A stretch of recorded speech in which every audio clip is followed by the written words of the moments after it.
Welcome to my resin tutorial today. My name is Michelle Tracey.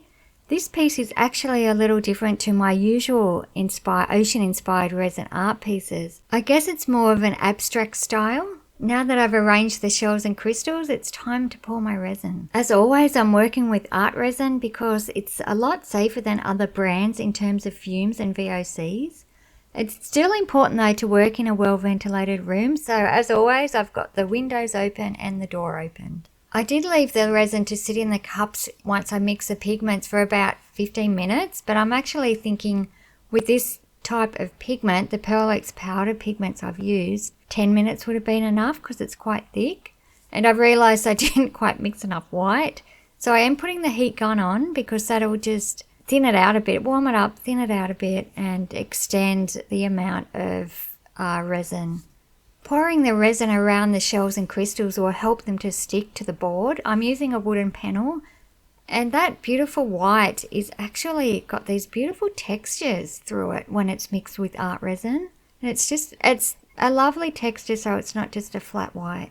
The pigment is called Pearl White by Pearl X powdered pigment. It was looking a little boring, so I'm pouring some thin lines around it just to give it more of an interest, and then I'll get the heat gun onto some of that to break it up so it's not too much lines, so it can smooth out and blend in with some of that white. But you can easily just clean the shells by just using a paper towel at this point.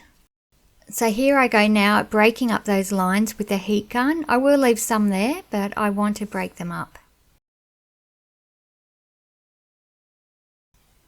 I love to use metallic paint in resin, so I'm just using acrylic paint, and this is just to get some more ocean type elements into it. It's really important not to mix any water in with your acrylic paint when dropping into resin, because the water or humidity will make the resin cloudy and you don't want that. So this paint is directly out of the tube. It's really quite relaxing, this part. I'm really enjoying it. So you'll see I'm doing it a lot in all my paintings now. But yeah, those little craft sticks I'm using, those long ones, are perfect for this type of thing. You can just get them from the dollar store or any art shop actually. Oh, and I should mention the crystals are turquoise and clear quartz. I love adding crystals to my paintings. Love it, love it, love it.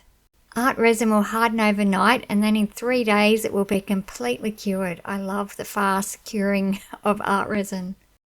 Okay, and that completes this video. Feel free to leave any comments. My name's Michelle Tracey, and thank you so much for watching.